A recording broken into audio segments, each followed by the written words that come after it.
Welcome to Tally Benchwarmers, your unofficial, definitely not expert take on the latest in local collegiate sports. This week we are again backbenching on FSU football, although I have no idea why. But FSU football, FAMU football, women's soccer and volleyball, and I think Adrian and Eric have now put in their breakfast orders at Waffle House, right? Yeah, okay. Yeah. For the next 30 minutes or so, maybe a little more, maybe a little less, our WFSU team is going to concentrate on FSU and FAMU collegiate sports. And I introduced the guys already, but it's time to kind of see who's on the bench with us today. Welcome to Mr. Adrian Andrews, our resident. Good morning. You know, Adrian, you were out shopping for bags. I was, today. I was trying to hide my face. Yeah, David. Well, it's not a bad idea. Adrian Andrews is here with us on the bench. Jennifer Tappen, our CFO here. Hi, Jennifer. Hello. Have you recovered from Friday night's loss yet? No. No. Okay. I don't think I ever will. You never will. And Eric Carter, our assistant chief engineer, Eric was on the bench. His spot was empty last week, but he did provide your picks for the week, and yes, you were the only one of the group that picked Duke. So good on you. Yeah, not good on you. I didn't want that one to win. Yeah, so I was trying to stop at the Waffle House before we got here. I needed my play menu. Yes, we need help wherever we can get it. I think right now, right? Yeah. Yes. Before we get on to really talking about, I guess, the game, and we have to. For legal reasons, we always want to say this, that please don't take any of this to Vegas. Don't use it for anything other than just to make fun of us. Pure entertainment. So, you didn't hear much of the war chant at the Duke game. What was the band even there? I don't know if the band even traveled. So. I don't think the band traveled. Probably a good idea. But because there would have been no reason for them other than to try. Although there looked like there were about maybe 18 or 19 people actually in the stands. That stadium did not look full at all. No. Yeah, but you also got to remember in North Carolina they had those big, They did. So who knows whether that impacted the people coming, but I'll give them a pass on that. You got to give credit to those FSU fans that did make the trek. Yes, Coach Waffle. Coach Waffle, we've been talking about. We got to talk about Coach Waffle's first thing before we even get into the game. What a riot! But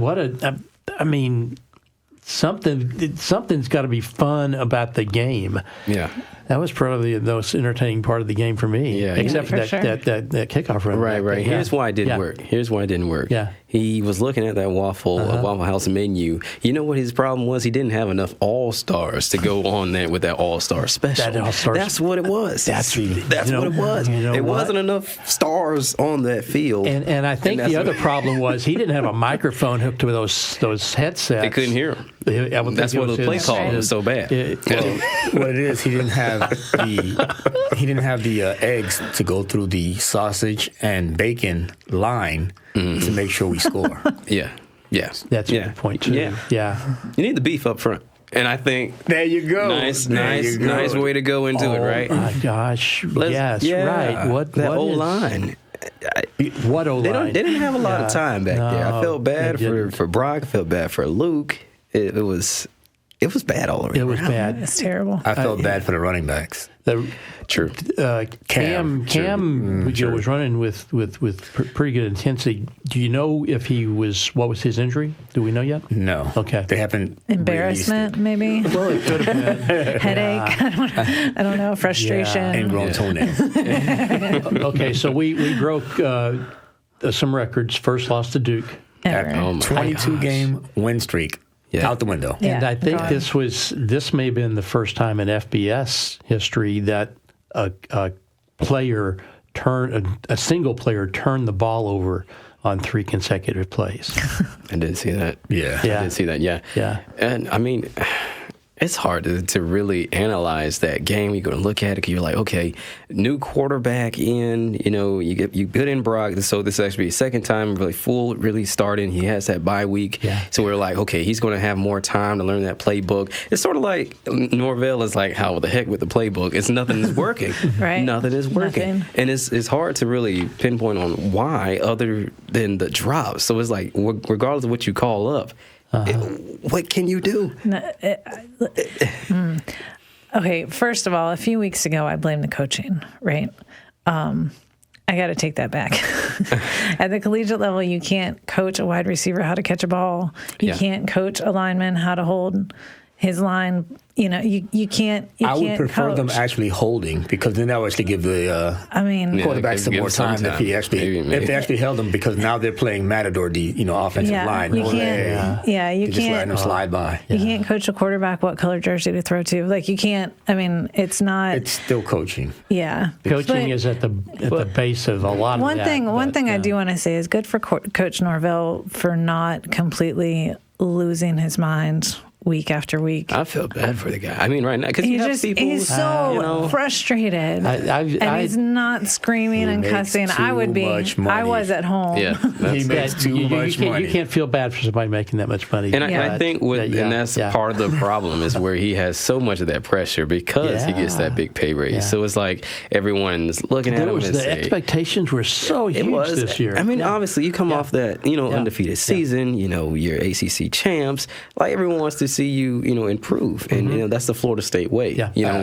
We know it's either championship or nothing else. Right. So that's where we're at now. So we're at nothing else. Yeah, we're at nothing else. Well, go ahead. I'm at the point now where I'm like, okay, let's just focus on next season. Like, let's survive this season for a couple weeks now, and figure out how to figure it out. What do we need to change for next season? What do we need? Well, what can we do? I'm going to take this as a business adventure right here. Mm-hmm. We're board members on this business, right? Mm-hmm. On the bench. We're board members on this bench. Right. This is a business venture. We're board members on this business venture. If we're paying somebody X amount of dollars to perform for us, and they hire everybody and choose their team, where do you start? Yeah, well, that happens. Yeah. But he has in the past couple of weeks. He's made some changes. He's switched up the O-line. He put freshmen in. He changed starters. He's doing all that kind of stuff. And granted, maybe a little too late. When do you cut your losses? But you have to cut the whole team at this point. Every single starter needs to be cut. The other thing is, if we're in this business, we've got what you could call a golden parachute for the boss that that we can't afford right now. Right. Yeah. So yeah. I mean, and before we move on, speaking to your point, Jen, it's like. He put in the new guy, the freshman, Luke. He put in Luke, and I like how he took him out before things really started to get a little heated and intense. He was like, okay, maybe it's best I put Brock back in. He has just a tad bit more experience.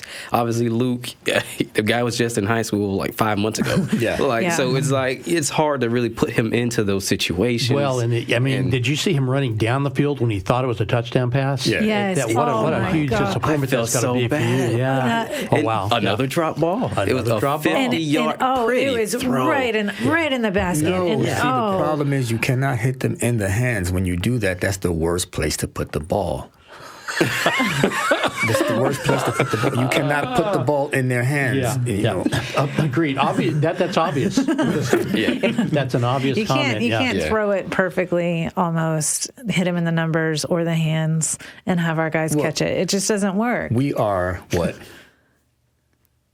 say 10 months away from Johnny Wilson, and we complained about his 50-50. Right, yeah. Mm-hmm. We'll take that. I would go back to. Yeah, we'll take that. We'll take Wilson's hands. I'll take Johnny Wilson's 50-50 right now. Yeah. And we've got now just a few days before. I think Halloween's going to come a little bit early for us. The horror show? On the horror show against the Hurricanes, and we're going to do our picks, even though Jennifer wanted to kind of not do the picks this week because of the Hurricane game. But we got to do that. Yeah, I know. And the Hurricanes, looking pretty daggone good, Eric. Well, I mean, the refs help him out. The ACC refs are undefeated. Yeah. The ACC refs are undefeated when Miami plays. Yeah. Good point. But it's going to be. It could be just a nasty Saturday night. Yeah. Is that a Saturday night game? Do we know? I mean, I'm sure the Hurricanes would love it to be a prime time game. I would say this is Saturday. Probably a Saturday. It's a rivalry game. It's a rivalry game. To be prime time. Yeah. Unfortunately. Yeah. So they can be. Oh no! So we have to move on to our other favorite team in football here in the capital city, our FAMU Rattlers. Unfortunately, the game didn't turn out the way that we all hoped it would against Jackson State. What's going on in Tallahassee football? Yeah. I don't know what's it. There's something in the water in Tallahassee. Well, you do know that Tallahassee is a drinking town with a football problem. Yeah, for sure. I think know what? I've never heard it put that way, Eric. Yeah. Okay. We are. I think those tornadoes back in March, they messed up the mag lab, and it's thrown off the whole. Yes. Well, it could have. Everything here. Yeah. We blame everything on the mag lab, so let's blame football on the mag lab too. Yeah. Lost 35-21 to Jackson State. I mean, Richardson had a decent game. He threw the one pick, right? But I think if you look at the stats, you'd be like, "Oh boy, he played phenomenal." Yeah. It couldn't have been his fault. Right. Wrong. Starts with the O-line, giving him enough time. Mm-hmm. When he had the time, it was off time. They were not in sync. Him and his receivers. It's like as if he's rushing it, or if he should have been throwing the ball, he's hitting them behind. You know, it's like it's just nothing was working. Nothing was in sync. The run game, they couldn't get that going. Couldn't score in the second half. It sounded like another team that we know. But in the first half, they actually played like they wanted to win. Yeah, well, Jackson State had 4 turnovers, right? So you can't blame. Well, here's the thing. It was the only time that we scored was off of those blown coverages, from Jackson State. Mm-hmm. Outside of that, we did not score at all. So those were, you could say, was just pure luck. We could be looking at. Well, that's the thing is, you're supposed to capitalize on their blown coverages. Yeah. Right. So they did what they're supposed to do. But I'm not sure if I would say that's great offense. I think that's just like opportunistic. I think if a guy is wide open by another 20 yards, another guy is, I think you should be able to hit him. I mean, and you're good. So, but it doesn't make you a good offense. That wasn't a good offensive game, on FAMU's part. Jackson State, I mean, they scored.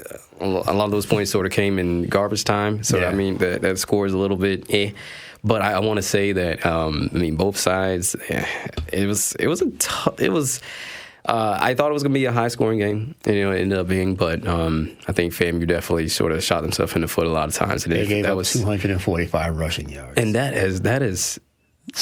doesn't happen a lot with FAMU defense. I mean, historically, they've been the top defense in the FCS, not even just HBCUs, but in the FCS. So it's like giving up that amount. And I think coming into the game, they were giving up over 100 yards on the ground rushing. So I'm not sure what happened. This year, Daniel Richardson their run defense hasn't been as stout as it should have been. Yeah. Both teams, same. Yeah, and it's like I was like, what is going on?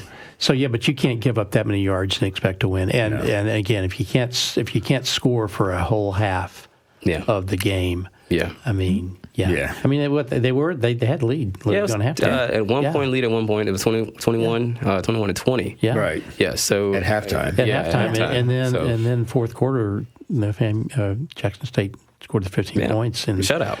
Yeah. So I mean, it's like, and both of those touchdowns were off of FAMU fumbles, right? One was off of a fumble. One was off of a fumble. Yeah.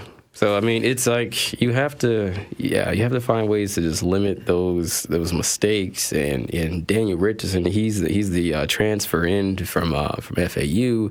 He has to play better as well. Yeah. I thought his ball security was just sort of sloppy. Yeah. I thought he missed a couple of guys that he should. Like I said, it was just out of sync. I haven't really seen a complete game from him since week 2. Right. Yeah. And I agree. So I don't know. He actually played better in that Miami loss. I thought so.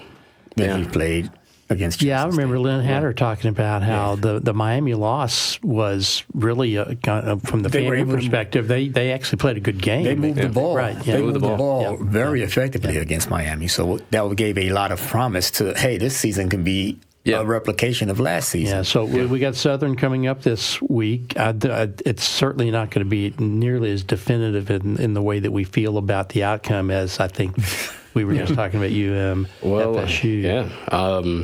With both, see, here's the thing. FAMU now needs to win out in order to even sniff, the SWAC championship game. Right. But they also have to rely on Jackson State losing at least 2 games in the conference, right? I don't see that happening. Those early games, happen, right? that's probably not going to happen. Those early games where they were playing nothing but non-conference people, and then you go into 2 FBS. It looks good, it's just preparation, but it doesn't help you on the conference side. Right. So now you go into this situation where you're already down before you even start the season, before you even start.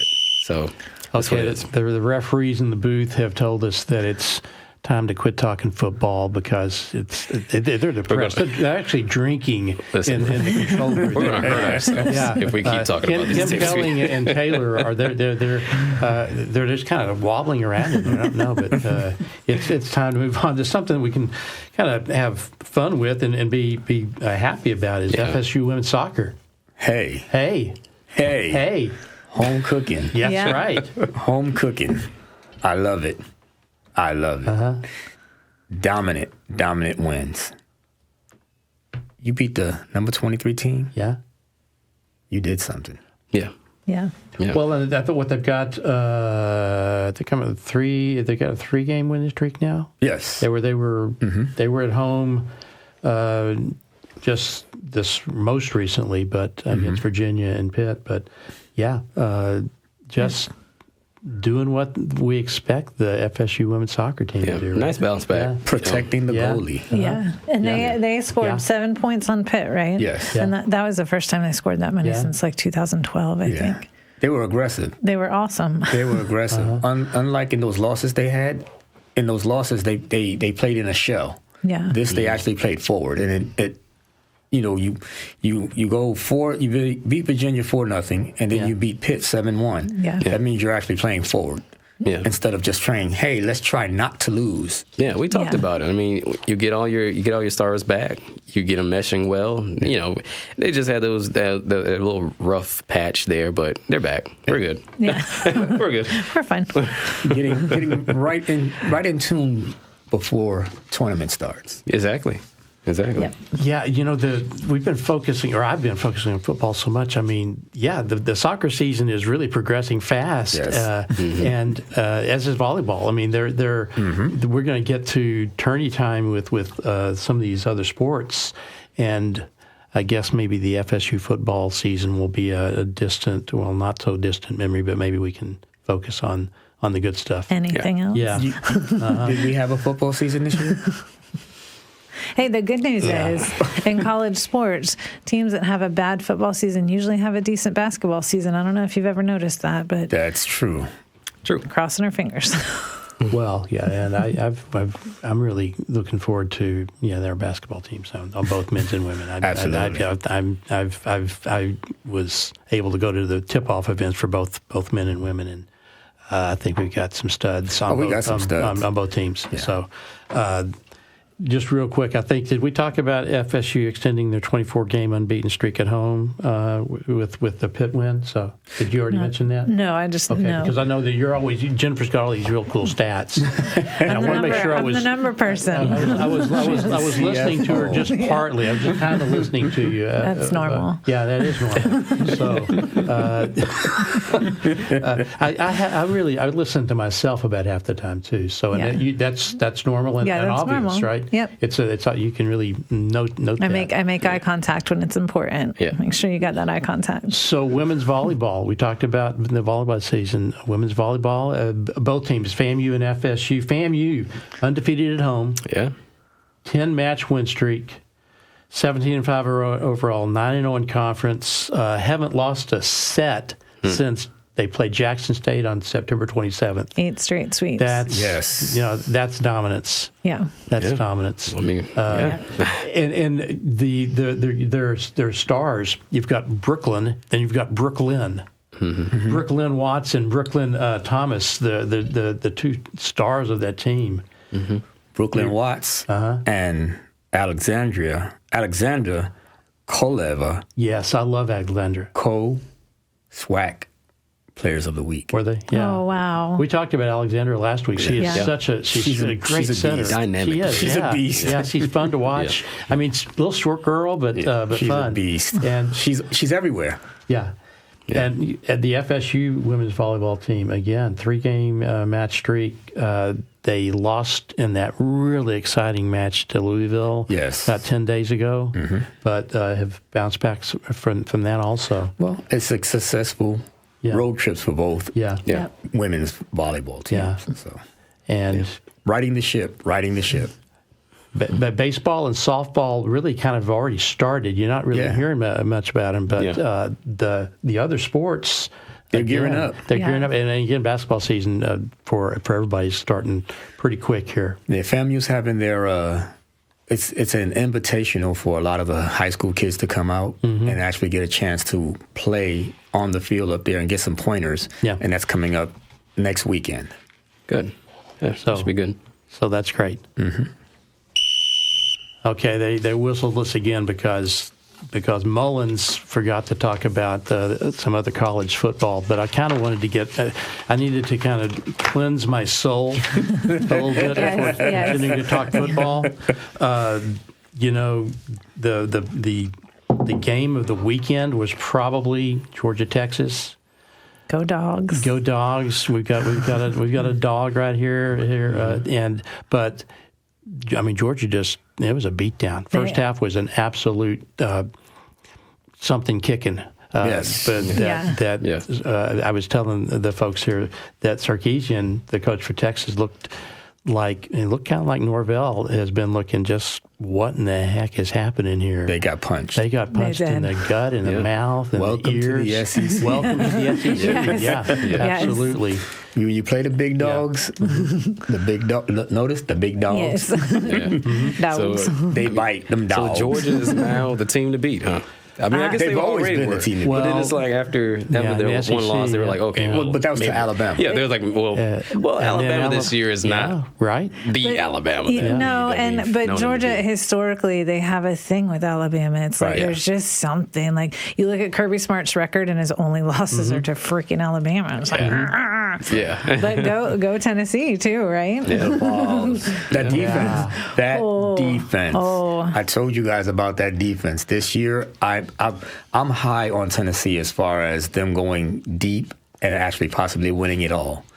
That defense is good. That offense is going to get its gears together, and when they do, it's all over. I just got banged into the microphone here. Sorry, Taylor. You got excited. I got very excited. Well, I mean, when's the last time Alabama had a 2-loss season? Has it been a while? It's I think it's been like 7 years. Yeah, it's been a while. Yeah, what's funny as a Florida State fan is that you're watching this happen to Alabama, and Alabama fans are like, "Fire the coach," and we're like, "Come on, hold my beer." You have no idea, buddy. No, it's when you guys get to where we're at. Yeah, right. Give it time. Give it time. But I will say this: we have been spoiled here in Tallahassee with consistency. We have.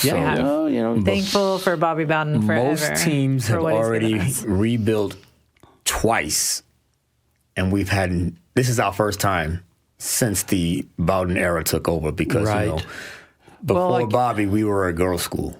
Mm-hmm.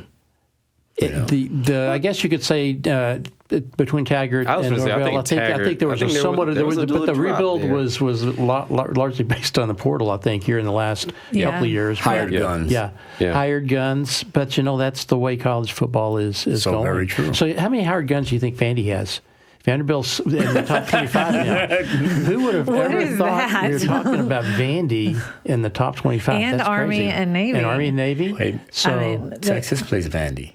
Yeah. Oh. I think Texas has it. Could we be smelling an upset? Yeah. Could we smell an upset? You talked about Georgia's the team to beat. They're still going to have to ultimately beat probably Oregon. Oregon's got a tough team. And Georgia still has to play Tennessee. They still have to play Mississippi State. I mean, they still have to play Florida, right? Yeah, SEC is just loaded. Yeah. They're loaded, and they're. But for all the other conferences, they're just beating each other up so bad right now that just give them a minute. They're all their stars are going to get injured or something. They're just going to pound each other for a while and then let the other teams take over. Absolutely. But it's been fun to watch the SEC this year. I'm a FSU fan. By far, but it has been fun to watch the SEC this year, except the Gators. Nobody likes them. But hey, we're going to get to our picture. Forget about the whistle booth. I don't want to hear about those refs in the booth. We're going to jump right into our picks for this. That's right. Because we've got we're going to save that one for last. We can save that one for that. That's a good point. Save that one for here, last. real quick, I would just want to bring everybody up to speed on where you are percentage-wise for the season. Eric is still in the lead now, but Eric is just barely ahead of me, 76.92% winning percentage. I'm just right behind you at 76.47. Adrian, the fact that you picked UCF, that hurts you a little bit. But almost not. He picked UCF to win this past week. He almost would have been the only one of us. 30 seconds. 30 seconds. So Adrian, you're at 61.54, and Jennifer is. She's the numbers lady. She's the numbers lady. I'm really good at it, obviously, because I'm losing on the picks. You're back a little bit, 58 point, we'll call it 59% for Jennifer. Okay. Oh, thanks. 59%. Round it up. Appreciate it. Let's hope that when we're doing our budget, we have a better percentage on success of the budget than 59%. That's where I focus on my numbers on. This is second. So picks for the week. I think we just got to tear the Band-Aid off and do that. The FSU UM pick first one out of the gate. I know that some of us, probably all of us, do not want to have to talk about this, but I'll go first. I am picking UM, and I'm going out on a limb. I'm picking the Hurricanes to 21.5 points spread right now in the game. It started at 16.5. Now I'm talking Vegas numbers here. Sorry guys, but yeah, it's going to be. It could be a bloodbath. It could. Listen, remember when we were talking Clemson, and we thought Clemson could be a really, really bad loss. Mm-hmm. This is a rivalry game. You have to hope that it's exciting and competitive, but we've just not shown that in any game so far. Wait, Eric, you're about to say something. I'm going to say this, and I'm going to go out on a limb. Mm-hmm. Florida State will lose this game. I was about to say. There goes my percentage. I get back. Yeah, there you go. But it's going to be because of the refs. The refs will ultimately decide. Do you think the refs are going to decide this game? They have. Well, but is that because when the Hurricanes score a touchdown, the refs are going to raise their arms? Yes. Okay. They're going to count. But there's always going to be a call that they have to review. And it's going to go in Miami's favor. I will say that, if FSU fans just throw some trash on the field, we might get something reversed maybe. I'm just kidding. Don't do that. Don't do that, FSU fans. No, that was the big thing. Going back and just real briefly talking about the Georgia-Texas game and that reversed call that the refs did get right. But had they not had the delay of game, and that's to Kirby's point, had they not had the delay of game because of all the trash that got thrown in the field, the refs would not have had a chance to huddle and get the call right. That. Yeah. Yep. So yeah. So you're picking the Hurricanes. I'm going out on a limb. Okay. I'm with you. Yeah. We're on that same branch. Yeah, okay. Nobody else jump on it because Okay. So if you're going to go on a branch, go on a different branch, Adrian. Know who you're picking? Well, it's still the same tree, so let's go with UM. Yeah. But Adrian's on a higher branch than us. It's a skinny tree. It's a real skinny tree. Man, and I know this has pained you to say. It does. Yeah. I just want to say, I hope FSU gets angry. I hope they play angry and at least show up. Don't Miami's going to win, but come on. just don't embarrass us. Some pride. I mean, it's all about pride, right? We have to face Miami fans, and they're like Gator fans. I think they're worse. Yes, I agree. No, there is nothing worse than a swamp blizzard. There is nothing worse than a swamp blizzard. I've sat behind some Hurricane fans at FSU games. I have too. I've yet to sit behind Gator fans. That's just my limited I've done time. both. And okay, yeah. It's in the obnoxiousness of fandom. Gator fans are more obnoxious. Miami fans are nastier. Right. I think they're both terrible on different levels. It's the swamp lizard, Miami, and then the we just Clemson lost half of our audience. Who's the best of the worst? Okay, and the Gators have a bye this week, so we're not going to. They're getting prepared for that greatest cocktail party in Jacksonville, Florida. Even though you can't call it that no more. Okay, we'll bleep that out. We'll bleep that out in post-production. FAMU Southern is this week. Yeah. Oh boy, FAMU. I just hope they get there. They got to get their act together, or there'll be another loss. So, but I'm going with FAMU on that one. Okay. Yeah. And Eric, what do you think? I'm thinking FAMU rights the ship. They're going to get back to the ground-based level of one, stopping the run, and then actually getting some timing with the receivers. Yeah. Jennifer? I'm going with FAMU. It's a home game, gearing up for homecoming. I think they'll take this one. Yeah, Southern. I look back. Southern lost to Jackson State with really almost identical score. Mm-hmm. Say that 3 times fast. No. Identical score. 3 times fast. Yeah, 3 times fast. So I think FAMU can win this game. Awesome. So UCF and BYU. UCF almost had that, which would have been a huge upset for the weekend. Really, it would have been. BYU is ranked 11th. Adrian Andrews. Here's the thing. Okay, all right. I know everyone's like, "What is Adrian going to do?" Here's the thing. They got me a little bit nervous. I don't know who to pick because of how well they played against Iowa State. Right. So I don't know. I really don't know, guys. But let's go with UCF again. Okay. Impressed. I am really. He is sticking to his guns. He wants his numbers to be falling as fast as we fell out of the top 10. Listen, I'm hoping that nobody falls that fast. Yeah, nobody falls Nobody falls that fast. Yeah. Oh, okay. So BYU, UCF. I think I know who you were going to pick. BYU big. BYU's, they've always got this great passing attack, don't they? That is just so. But did you see UCF's passing attack and the defense? Go ahead. Okay. He is going to be so boastful next week if UCF pulls off an upset. BYU. Oh, my God. We're not going to be able to live with this guy. It's going to be an extension of that Colorado UCF game. Think so? Yeah. Yes. Okay. Yeah. Jennifer, you pick. I'm picking BYU. Yeah. Just by the ranking alone. Yeah. although UCF is at home, and I was cheering for Adrian when I was watching the score of the Iowa State game. I was too. I know you guys were. I know it. I saw it, and I was like, man, I wouldn't mind if Adrian won this one. That's amazing. But I think BYU is going to take it this time. And as I do, so Adrian, you've got a chance to really come back on us this week. Yeah, and I also have a chance to probably get in the 20%. Passed by me. And then South Florida's got a bye, so that's the end of our picks. And it sounds like the refs in the booth are calling the game. I don't know who won this one, but it was really fun sitting around talking again about sports here. I want to thank Taylor Cox and Jason Acuna in the booth, Paul Dam over there on the video side, Kim Kelling, Kim was really smiling because when we talk soccer, Kim kind of sits up a little straighter. But she also says, man, these guys don't know anything about soccer. Yeah, so we're going to have to bring Kim in for more soccer talk later. So that's our cue to wrap up.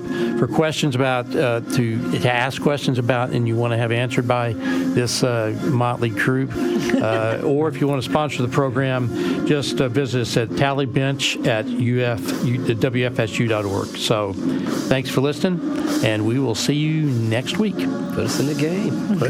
Can I get off the bench next week? Yes. Yeah, you can get off the bench. Where's Waffle Coach? I'm going to go to Waffle House right now.